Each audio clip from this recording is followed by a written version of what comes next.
。あなたは今日の礼拝にご計画を持っておられると信じます。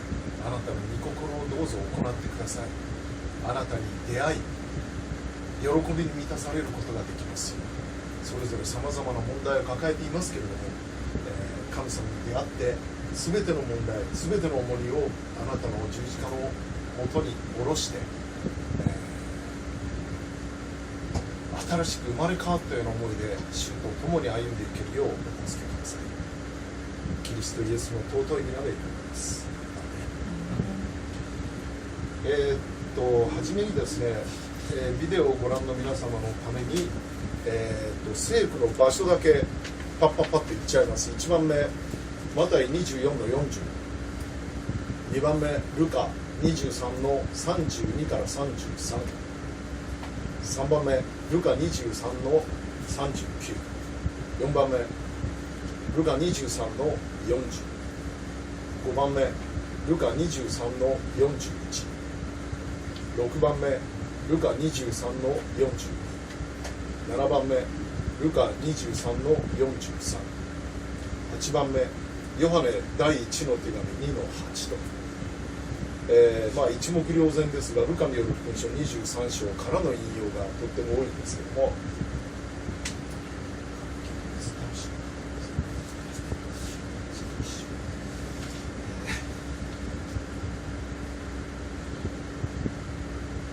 同じことをしていてですね、全く別の結果に至るというようなことがあると思うんです。例えばですね、これ実話なんですけども、幼なじみの、2人の人がいまして、いつも一緒にいて遊んで育ったんですね。それがやがて大人になってですね、一人は弁護士になり、そして一人は裁判官になって、でたまたま同じケースをですね担当して、弁護士と裁判官としてですね、裁判官じゃない、ごめんなさい、検事ですね、検察戦い合ったというケースもあるそうです。またですね、これもちょっと似たケースなんですが、幼なじみの一人がですね、非常に優秀な人で、裁判官になりました。でもう一人の方はですね、ちょっと道を誤ってしまって犯罪者になってしまった。そして何十年も会ってなかったんですけども、法廷でばったり会った。一緒に育ったんですよ。一緒に遊んだんですよ。一緒に学校行ったんですよ。ところが一人は犯罪者で、一人はそれを裁く側。こういう再会を何と言うんでしょうね、感動の再会と言っていいのかどうかよく分かりませんが、またこれはですね、アジアのある国でも、これも実話なんですけど、双子がいたんですよ。でこの双子がですね、国の国自体が激動の時代だったんでしょうね。双子の一方はですね、兵隊さんになりまして、政府軍の兵士、もう一方は解放軍の兵士になった。そして、お互い撃ち合うということがあったかどうかは分かりませんけれども、しかし敵と味方に分かれて、殺し合うというような立場に身を置いた。皮肉なもんですよね。でこの聖句の1番目見てみましょうね。マタイによる福音書24章の40節の言葉なんですが、その時2人の者が畑にいると、1人は取り去られ、1人は取り残されるであろうっていうんですね。2人とも畑にいたんです。2人とも同じことをしていたんです。そのうち1人が取り去られ、1人が残る。こんな風に同じ畑、すなわち同じ環境ですかね、そこにいて同じことをしていた2人のうちの1人は取り去られ、1人は取り残される。つまり全く正反対の結果、こういうことが人生にはあるのかもしれません。さて、そこでですね、そこで十字架なんですが、十字架っていうのはよくですね、諸刃の剣って言われる。すっぱり切り裂いてしまうんですよ、真っ二つで。十字架っていうのはクリスチャンの方は皆さんご存知だと思いますけれども、世の中で普通考えられているようなものとは違うんですよ。世の中においては十字架はアクセサリーですよ。ネックレスですよ、イヤリングですよ。いや、それがいけないとかいいとか言ってるんじゃないんです。そういうふうに世の中は十字架というものを見ているのだという話なんですよ。でも本当は違うでしょ。十字架って何するものかって言ったら、人を殺す道具ですよね。死刑台です。だから当然それを突きつけられるとですね、どうでもいいやとは思えないものなんですよ、十字架っていうのは。例えば世の中にはどうでもいいことってありますよ。スマップが解散でない人もいると思いますよ。そうじゃない、もう自殺したいと思う人もいるかもしれないですね。でも私はどうでもいいですよ。そうなのですよね。で、あの芸能人とあの芸能人が結婚すんの？へえ。でしばらく経って離婚すんの？ぐらいしかあんまり反応はない。こういうのどうでもいいってですね。ある人にとってはどうでもよくないでしょう。ある人にとってはどうでもいいです。しかし十字架っていうのはですね、どうでもいいで済まされないもんなんですよ。どうでもいいと思ってる人がいるとすれば、それは十字架を知らないからです。知れば、十字架がどんなものかっていうことを本当に知れば、どうでもいい、別にどっちでもいいやというようなことでは済まされないようなものなんですよ、十字架っていうのは。さてそこで2番目の聖句見てみましょうか。ルカによる福音書23章ですね、32節と33節をまず見てみましょう。さてイエスと共に刑を受けるために他に2人の犯罪人も控えている。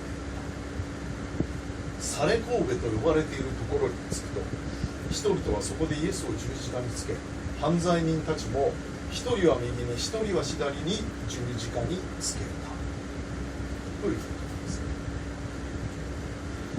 で、今日のメッセージ、それ一番上に一応タイトル書いてあるんですよ。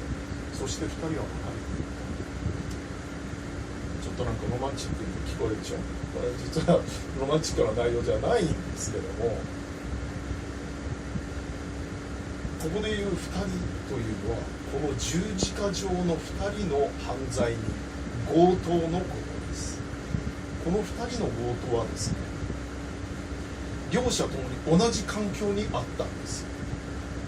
この時ですよ。これまでの人生は2人で組んで強盗、多分そうだったと思います。一緒に捕まったんだと思う。で、今も全く同じ境遇にいたんですよ。2人ともとっ捕まって、2人とも罰を受けようとしてた。十字架というね。で、その時の状態考えてみると、十字架が3本立ってたんです。真ん中にイエスがおられました。その右と左に犯罪人たちがいたわけですよ。つまり2人ともね、キリストの非常に近くにいたということですよ。遠く離れて見ている人もいましたよ、十字架をこう。しかしこの2人は違うんです。十字架にかけられた神の子の一番近くにいたのがこの2人ですよ。で、この十字架の上で起こった、数時間の間に起こった全てのことを見、全てのことを聞いていたんです、この2人。そして2人とも十字架につけられている状態ですから苦しかったんです。そして今にも死んでいこうとしていたんです。そして2人とも悪いやつでした。強盗です。2人とも人から暴力で物やお金を盗んだ。時には2人とも人を殺したと思われます。単なる強盗だけの十字架はなかったかもしれない。非常に極悪な人生を送ってきたんですよ。つまり2人とも全く同じだっていうことです。でその一方はですね、結論は皆さんご存知かもしれません。一方はですね、悔い改めないでわめき散らしながら罪の中に死んでいきました。もう一方は実にこの瞬間に悔い改めてイエスに救われていったんですよ。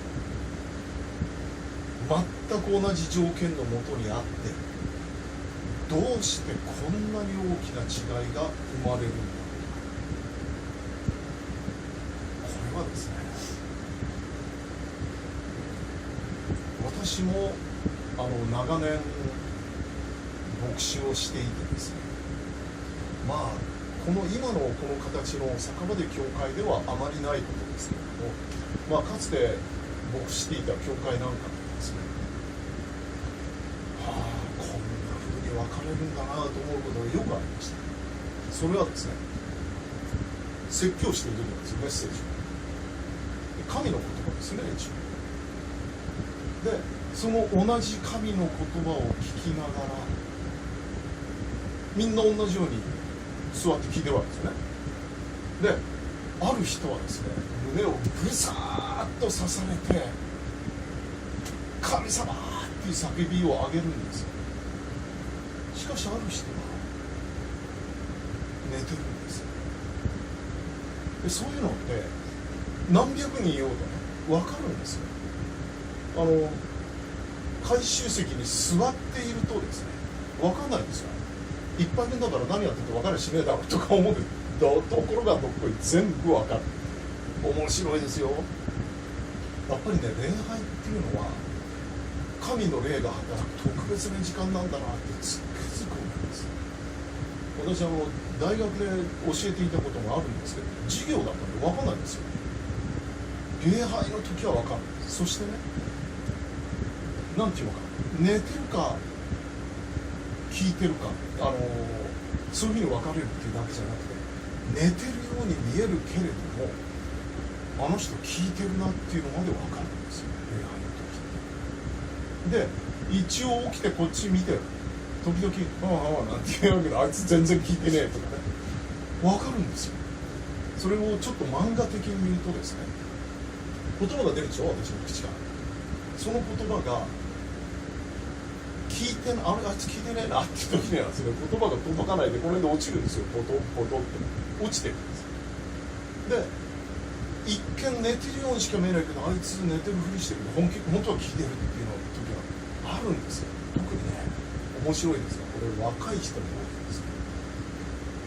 中学生とか高校生とか生意気盛りのガキがですね、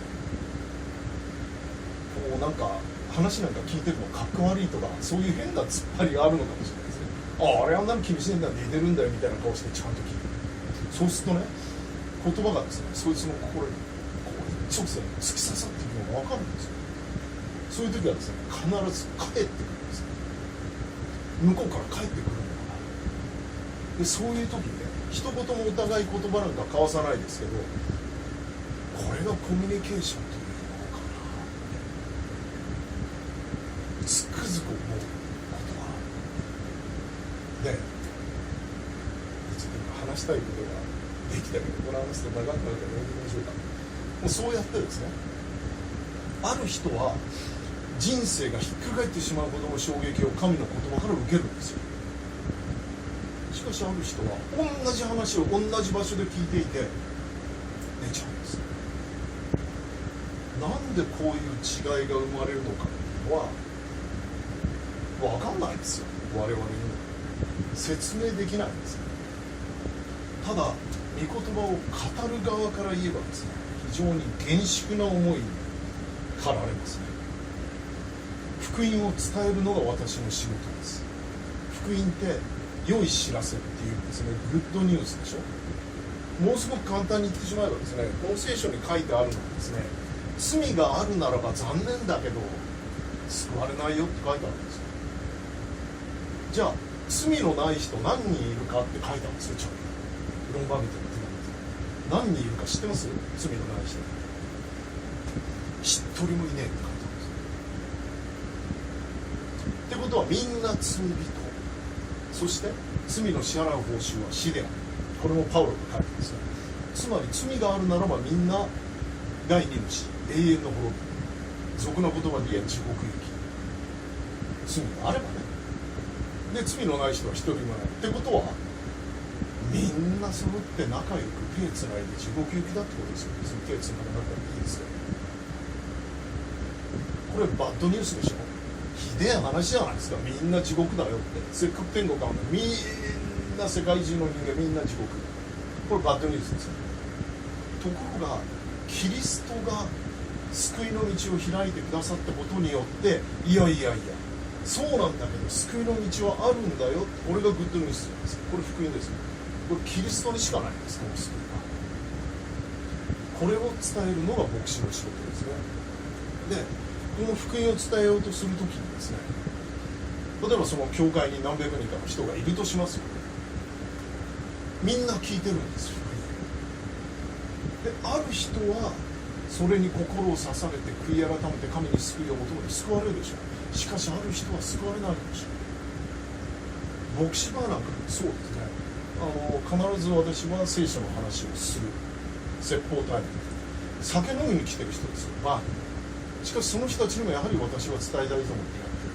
その中のある人は悔い改めて救われるんですよ。実際ここで今こちらの方が名前言わないかもしれません。世界に知られた人がここに座ってた人がね、バーに来たんですよ。飲みに来たんですよ。入ってくるときは神様が全然信じてな、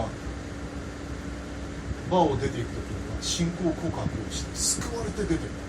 今でも自分の家の近くの教会にちゃんと通ってて洗礼を受けて素晴らしいクリスチャンだからね、厳粛な思いになるんですよ。ここはそんなことないんですよ。ここの店はで四谷のですね、荒木町の坊主バーの上でやってる店はもっと広いんで、いろんな人がいっぱいこう座ってる場合、いろんな反応があるんですよ。で聞いちゃいねえようなのもいますよ。でも聞いちゃいねえように見えて聞いてるかもしれないなと思うし、この中で本当に救われる人が出るかもしれないし、いや救われない人もいるのかなと思うと厳粛な思いになりますよ。命よりも大事なことですからね。その人がどちらになるのか、信じるのか信じないのか、救いをキリストが提供する救いをつかむのかつかまないのか分かんないんですよ。だとしたらやはりあらゆる機会を無駄なく全力を尽くして神に用いられていくしかないという思いになるんですが、さてこの2人、強盗十字架上の2人考えてみましょう。もう彼らにとって人生の最後の瞬間、しかも最悪の瞬間ですね。死んでいくんですか、間違いなく死んでいく。しかも十字架という一時も休まることもない痛みと苦しみと絶望の中で死んでいく最悪の状態。しかしその最悪の時にも中心にあるのはイエスなんです。2人の真ん中にイエスがおられるという事実を我々は忘れちゃいけない。さて1人目ですが、3番目の聖句を見てみましょう。十字架にかけられた犯罪人の1人が言ったんですね。あなたはキリストではないか、それなら自分を救いまた我々も救ってみようとイエスに悪行を言い続けた。これね、どんな状況だったか考えてみますと、十字架にかけられたでしょ。痛くて苦しくて手足に釘打ち込まれてるんですよ。その釘で体重支えてるんですから、苦しくてたまんない。しかも間もなく自分は死んでいくの、絶対間違いなく死んでいくって分かってますから、彼は穏やかに語ったんじゃないんですよ。あなたはキリストじゃありませんかなんて言ったんじゃないですよ。こいつわめいてたんです。わめき散らしたんですよ。なんてわめいたのか、自分を救えよ、俺のことも救えよって人生の最後の瞬間にわめき散らしながら実は本音を吐いてたんですよ。こういう時に本音って出るんですよ。つまり彼は本音では救われたかったっていうことなんですよ。救え、自分を救ってみろよ、俺を救えよ、救われたかったんですよ。しかし今こともあろうに十字架の上で死んでいこうとする。自分を救えない。これまで彼は自分の力でいろいろやってきた。自分の力で人を殴り殺したりナイフで刺したり金を奪ったりしてきた。いい思いしたんですよ。大金持ちになったかもしれない。でも今自分ではどうすることもできない。真っ暗闇の中に落ち込んでいく、そういう恐怖と不安。これはね、こいつだけの叫びじゃないんですよ。世の中でどれだけ多くの人がですね、死を前にしてこんな風にわめき散らしてきた。で、我々だってね、いつか死ぬ時は来るじゃないですか。で、その時にどうやって死を迎えるだろうか。この男はね、こう言ったんですよ。もうダメだ、救ってみろよって言ったけど、救いなんかねえよって思ってたんですよ。神も仏もあるもんか。真っ暗闇の中でこの男は救え救えって叫びながら、救いなんかない、俺はもうこのまま救われずに死んでいく、そうやってわめき散らしたんですよ。ひょっとしたら我々だってそうかもしれない。で、彼はね、救いがねえって言ってたけど、本当に救いはどこにもなかったのかっていう話ですよ。あったんですよ。それも彼の一番近いところにあったんですね。で、彼はですね、こうやってわめき散らしてた。わめき散らしてイエスを責め立てたりしたんですよ。お前神の子なんだろう、自分を救ってみろバカ野郎って言ってわめき散らしたんですよね。で、どうしましたイエスはそれに対して。いや、他の人もいろんなこと言いましたよ。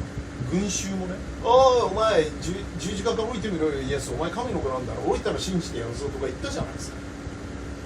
イエスはそれに何をもって答えたかっていうと、沈黙だったんですよ。一言の口を開かない。前夜の裁判においてもいろんなやつが嘘の偽りの証言する。このイエスってやつはね、こんなひどいこと言ったんですよ、こんな風に神を冒涜したんですよ、嘘ばっかりつきやがって、捏造ですよ。それに対してイエスは一言も弁明しなかったんですよ。ただ黙って。ローマ総督ピラトも、群衆があんな風に言ってるけど、お前身の潔白をなんか主張してみたらどうだよって言ったけど、イエスは黙って。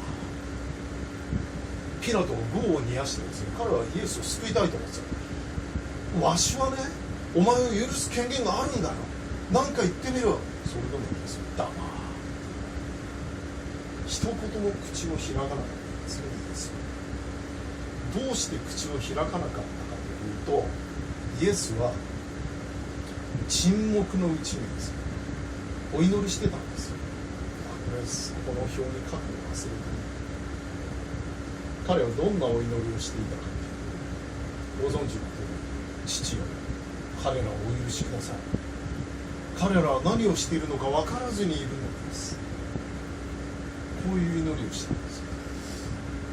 この惨めな強盗はね、全ての人に見捨てられましたよ。多分親兄弟からみんなから見捨てられ、ローマの官憲から見捨てられ、今十字架で死んでいこうとしているんです。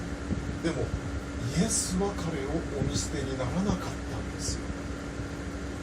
救いがないってわめき散らすこの男、そしてご自分に向かってね、お前なんか救い主じゃねえだろ、救い主だったら救えるはずじゃねえか、お前なんか信じねえぞとわめき散らすこの男、この男の傍らに主イエスはおられた。一番近くにおられたのは他の誰でもない十字架上のイエスなんです。誰よりもこの男の近くに、しかもこの罪人と同じ姿でおられたんですよ。自分は神の子だからね、痛くないの、苦しくないのなんつって血も出ないんだよなんつってね、ヘラヘラ笑ってそばにいたんじゃないんですよ。同じように首を打ち込まれ、鞭で引っ張たかれ、茨の冠、これは余計ですよ。他の2人はなかった。顔面血まみれ、そこにハエがたかる、そんな状態ですよ。そんな状態で息も絶え絶えのイエスが彼が一番近くにいたんです。でこのことを思うと、私牧師バーなんかで思いますよ。こいつ全然聞いてねえし、本当にふざけたタイプでどうしようもねえと思うような人が中にはいるわけですよ。でもね、この人がどれほど神から遠くあろうとも、イエスはこの人のそばに一番近くにおられる。イエスは絶対お見捨てにならないんだなっていうのが心を打ちますよ。でどんな状態の男にもイエスは血まみれの手を差し伸べておられる。この救いをつかんだで、それに気がついた男がいた。それがもう一人の強盗です。4番目の聖句を見てみましょう。4、5、6とまとめて読んでみますか。ルカ23の40から42まで。もう一人はそれをたしなめている。お前は同じ刑を受けていながら神を恐れないのか。お互いは自分のやったことの報いを受けてるんだから、こうなったら当然だ。しかしこの方は何も悪いことをしたのではない。そして言った。イエスよ、あなたが御国の権威を持っておいでになる時には私を思い出してください。この男もきっと初めのうちはですね、もう一人のやつと同じようにわめき散らしたんですよ。イエスを呪ったり罵ったりしたんですよ。しかしイエスが何にもおっしゃらない、そのイエスの沈黙が彼の心を開いたんですよ。あれと思ったんでしょ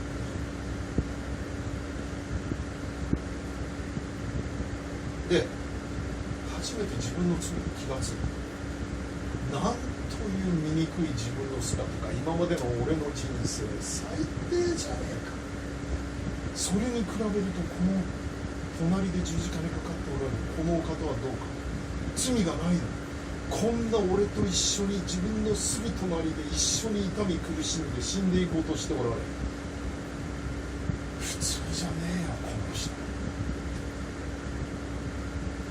普通の人はこんなことできるわけないよ。他のどんな人とも違ってる。そうだ、この方一人だけ他の人と違ってるな。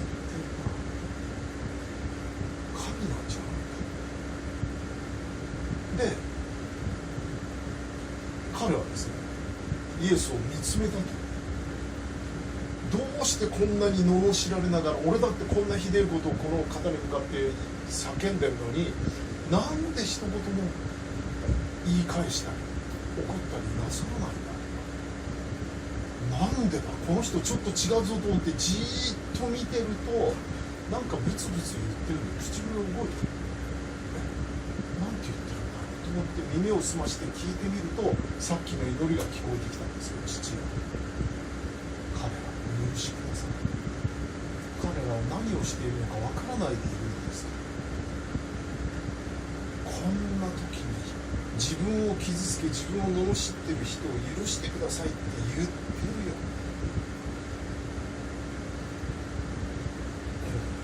違う。このお方一人だけが自分を救わない方だということがあって、人はみんな自分を救おうとする。あるいはお前は俺を救えよってわめき散らす。でもこのお方だけは違う。自分を救おうとしない。人を救うために自分を捨てるお方だ。この時にね、人々はこうやってわめいた。さっきも言った自分を救ってみろよ、十字架を降りてみろよ、そしたら信じてやる。イエスは全能の神ですから降りられないはずはない。降りられたんですよ。茨の冠かぶせられたでしょ。その茨の冠をバーンって弾き飛ばして、それをかぶせたやつの頭にズボッとはめることができなかった。できたんですよ。鞭で引っ叩かれる39回、もう背中骨が出ちゃうぐらいひどい鞭打ちです。その鞭を代わりにその鞭振るってるローマ兵の背中にビターンと引っ叩くことができなかった。できたんですよ。何でもできないことはない全能の神です。しかしイエスはそれをしないことによって救おうとした。釘を打たれて打ちつけられた。そこから降りれなかったのか。降りてみろ、信じてやるぞ、降りたらって言ったけど降りれたんですよ。しかしイエスは降りれないことを選んだ。昔ですね、藤吉っていう名前の極悪人がですね、江戸時代ですね、鈴ヶ森の刑場で死刑になりました。殺人強盗脱獄、もうあらゆる悪事をしたもう本当のクソ悪党ですね。ところがこの男がですね、死刑判決を受けた後である宣教師に導かれてクリスチャンになったんですよ。これ奇跡ですよ。で彼は後にですね、本を書いた。彼がその本で、あんまり教養のないやつですから難しいことは書けない。彼がしきりに言ってるんですよ。キリストは絶対神だよ。いや、どうしても神でなければならない。そうじゃないと説明できないんだよってことを書いてるんですね。でその本の中でですね、彼は佐倉宗五郎っていう別の、悪人、この人は貼り付けで死ぬ時にですね、奥さんも一緒に殺されたんですけども、彼はですね、夫婦でこう言ったんですよ。我ら夫妻の一年はこの世にとどまり、今の恨みに報わずに置くものか。我もお前と一体になってきっとこの恨みを報いようと夫婦で恨みつつ死んでったんですよ。でこのクリスチャンになった極悪人ね、藤吉君、彼はですね、これが人情というものだ。こうやって恨んで死んでいく。私だって大罪を犯したんだから死刑の宣告を受ける、当然のことだ。分かってんだけど、それでも恨めしい気持ちがあるんだよ。誰かを恨みたいんだよ。どうすることもできない。しかしキリストは何の罪もないのに人のために十字架の極刑を受けた。少しも人を恨まずかえって悪人らのために祈った。これはどうしたって人間技じゃない。神の子でなくしてはできない。もうこれだけで私には十分だ。これだけでイエスが神の子であることは明らかだって書いたんですよ。すげえなと思います。冒頭はね、十字架上のイエスに神を見た。驚くべきことですよ。全世界でイエスの12人の弟子たちでさえ一人残らず十字架にかかったキリストにつまずいたんですよ。ああ死んじゃった、もうダメだって全く絶望しちゃったんですよ。イエスの一番そばにいた弟子たちですら完全な敗北ですと思った。キリストに絶望した。キリストを憎んでいるこの世界の真っ只中でたった一人この強盗はキリストを神と認めたんです。いや、強いて言えばもう一人いました。百卒長ですよ。ユダヤ人が異邦人と心の底からバカにしているローマの百卒長もイエスを神と認めた。そしてその人のことは今冒頭のこと、彼は悔い改めた。彼が悔い改めたという明白な証拠が書かれているんですよ。第一にね、4番の聖句、さっき読みましたね、40節です。お前同じ刑を受けてなら神を恐れないの。仲間を戒めてるんですよ。彼は神を恐れている。これが彼が悔い改めた明白な証拠の一つです。2番目、5番目の聖句、41節、お互いは自分のやったことの報いを受けてんだから当然だとこうなった。つまり自分の罪をはっきり認めてるんですよ。もう一人のやつを認めてないですよ。俺は救えって言ってるだけですよ。人はすぐに言い訳しようとするじゃないですか。何でも人のせいにしようとしません。私の大好きな話があって、お母さんがですね、子供にね、いいかい、この茶ダンスに古いですけど入ってるこのおまんじゅう、これ後から来るお客様に出すもんだからこれは絶対食べちゃダメよ、分かったわね、分かったよって言ってお母さんが部屋から出てったんですよ。いきなり忘れ物したと思ってお母さん帰ってきたら、今やまさにその子がそのまんじゅう掴もうとしてるその瞬間だったんですよ。なんて言ったか、お母さんがまだ一言も言わないうちにこの子はこう言ったんですよ。だって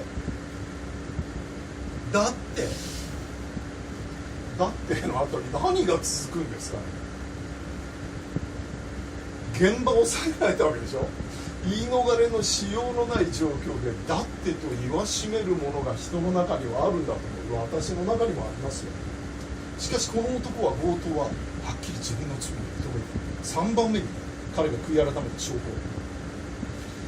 今の40節の41か、俺たちは当然だとこうなる。しかしこのお方は何も悪いことをしたので、キリストに罪がないお方だということを堂々と告白してるんですよ。これが3番目。4番目に次の42節、イエスよ、あなたが御国の権威を持っておいでになる時には私を思い出してください。キリストの神としての栄光と力への信仰、この4つの証拠によりどう考えてもこの男は明白に悔い改めで、それに対してイエスは何ておっしゃるのか。6番目にね、イエスよ、あなたが御国の権威を持っておいでになったのか思い出してくださいって必死の血の叫びをした。それに対してイエスは7番目43節、よく言って僕があなたは今日私と一緒にパラダイスにいる。すごい言葉ですよ。この強盗ですよ。生きてる間はいいことなんか一つもしなかった。人殺して盗んでそんなことばっかりやってたやつがパラダイスに行くって言うんですよ。しかも私と一緒に、イエスと一緒に、今まさにこいつは死んでいこうとしている。その人生の最後の瞬間に彼に救いの約束が与えられた。聖書はね、こんな熱い本でしょ。この中にいろんな人が出てきますよ。立派な人もいりゃ悪いやつ、いろんな人がいます。この中であんたは天国に行くよってイエスからはっきり言われた人は一人だけしかいないんですよ。この強盗だけです。ペテロもパウロも、いや彼らは天国行くと思いますよ。しかしイエスから直接お前は天国行くよ、私と一緒に行くよって言われたのは、この極悪人一人だけ。驚くべきことじゃないですか。さて、そうやってこの話、この聖書のことのね、ルカ23の2人の強盗の話は我々にも決断を迫ってるんじゃない。我々もうみんなこの話を聞いちゃったんですよ。ビデオを通して聞いてる人も含めて。同じ環境にいたこの2人の強盗は分かれていったんですよ。2つの正反対。どうして2人が分かれたのか。これまでずっと一緒だった。途中まで一緒に罵ってたのにどうして別れたのか。それは十字架ですよ。十字架のせいです。十字架が分かれ道になった。じゃああなたはどうするのか。この一人の先に出てきた強盗のように絶望と不安の中で人を罵り続け、人に責任なすりつけようとして、そして暗闇へ向かって進んでいくのか。それともですね、自分を救わないことによってあなたを救おうとしてくださるイエスのもとへ行くのか。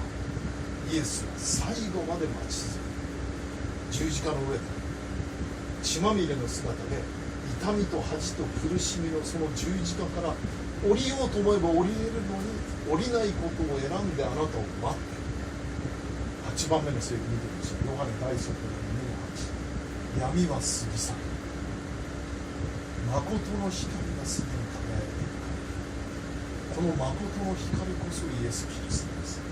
彼によってもたらされた救いの道です。